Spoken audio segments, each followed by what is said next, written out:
Hey, what's going on, small group and super group? Thank you guys so much for taking time out of your day to join in on this study as we continue on in this series. It's the end of the world as we know it. This past weekend, Pastor Josh gave us a flyover through the first 3 chapters of the book of Revelation, and he focused in on the 7 letters to the churches, and he spent the majority of his time talking about the church of Laodicea.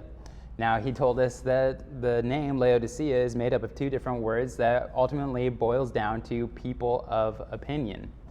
So these are people that they are full of opinion, and as the good news has infiltrated into that community, you have these people that they're like, man, I'll take this Jesus guy, but I'm going to hold on to what I believe over here at the same time.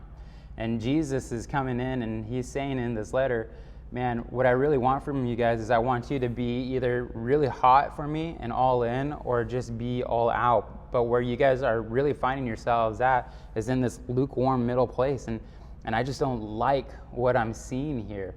And it's like having that hot cup of coffee that you've allowed to sit out for too long, and Jesus saying, I'd spit you guys out.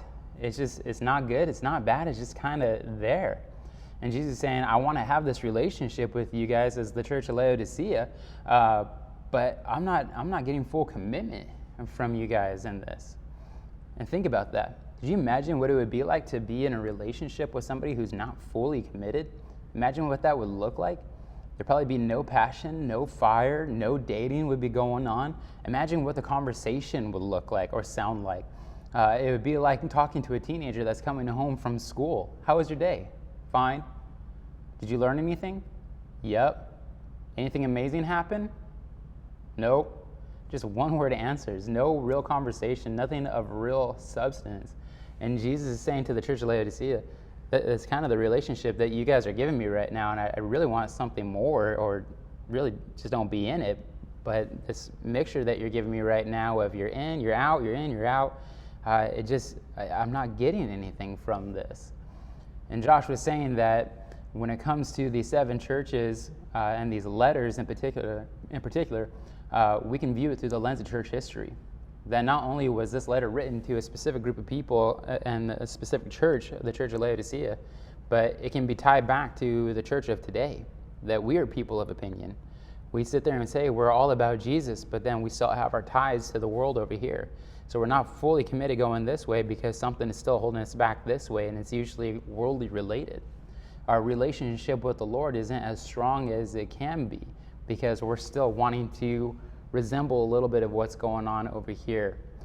A few years ago, a buddy of mine was dating a girl. They were dating for a pretty good amount of time, and we were sitting in a parking lot at a restaurant one evening, and he says to me, Stu, I've been dating this girl, and I just don't know, man. I don't know if I should get married to her or if I should just break up with her. Now, imagine just me sitting there in that conversation, or imagine if that was a friend that was saying that to you. The worst bit of advice that you could give in that situation is say, go full force, go after that marriage. That's a good idea. But I told him, it's like, man, if those are the 2 options before you, it doesn't sound like that you're fully committed to this when breakup is an option. I might have you consider just breaking up with her, or start from the beginning. And I asked him, I was like, do you even know who this girl is anymore? You guys have been dating for 5 years, but have you actually dated each other? And I just started listing off some questions for him. It's like, what's her favorite color? What's her favorite food? What's her favorite candy? What's her shoe size? All these things that on the front end of a relationship, man, we want to get to know everything about the person. And the amazing thing was that as I was asking him these questions, he couldn't respond because he was no longer on fire of this relationship. He kind of just settled into the mundane of, this is the person that I'm dating. He stopped getting to know her. And for us, that's what a lukewarm relationship with the Lord looks like. That we were so on fire. I mean, a lot of us can probably remember the first time that we got introduced to the Lord and the impact that He made on our lives. And we were gung-ho about it. We were praying all the time. We were in His Word. We were serving places. But as time has gone on, the newness of that just kind of wore off, and we kind of settled back into just the routines of life, and we get stuck sitting in that lukewarm position. The voice of the world became louder than the voice of the Lord, and so while we know we should be going this way, we got stuck being pulled back in a different direction. And the Lord is saying, I don't want that for you guys. I want you to be hot, or I want you to be cold, but don't get stuck there in the middle. Too much is riding on the line for you to get stuck in the middle. In the same way that I advise my friend, I'm like, man, don't be stuck in this middle. And with his girlfriend, either go in and go at it, start from the beginning and work back up, or call off the relationship. The Lord is saying the same thing. Don't get stuck in the middle. I want you to come after me, and I want you to be passionate about me. You see, there's actually a danger to being a lukewarm Christian. The first danger is that you'll never fully step into everything that the Lord has for you.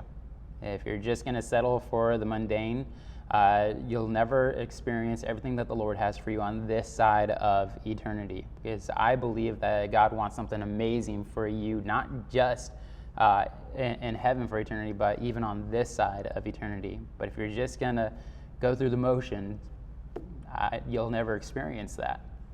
But the other danger of being lukewarm has really nothing to do with you, but it has to do with the people around you. Because think of it this way.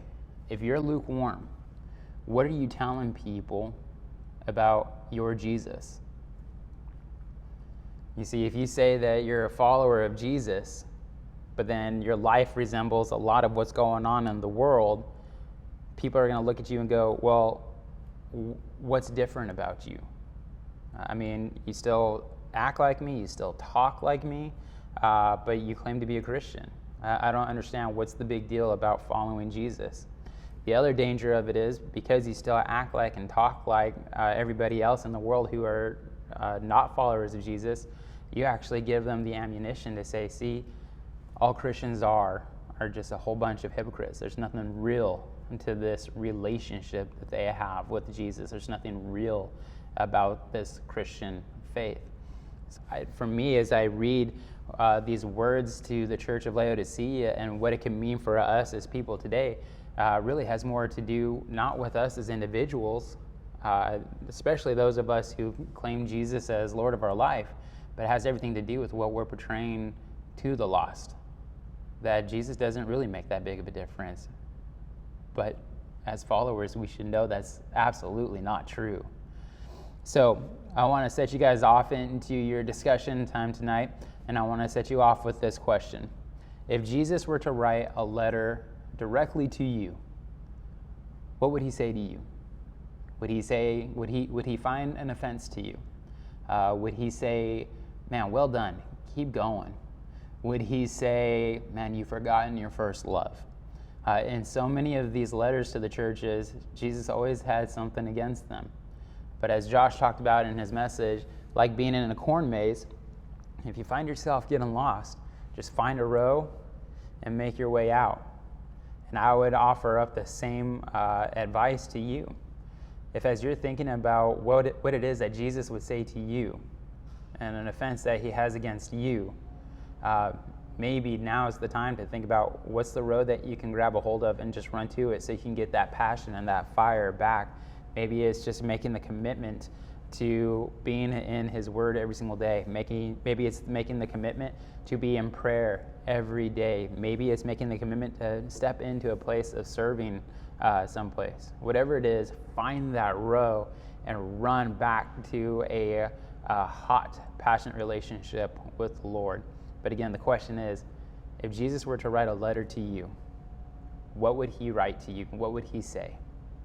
I'm so thankful for you guys being a part of this. I hope you have a wonderful discussion time, and we'll see you guys next week. God bless.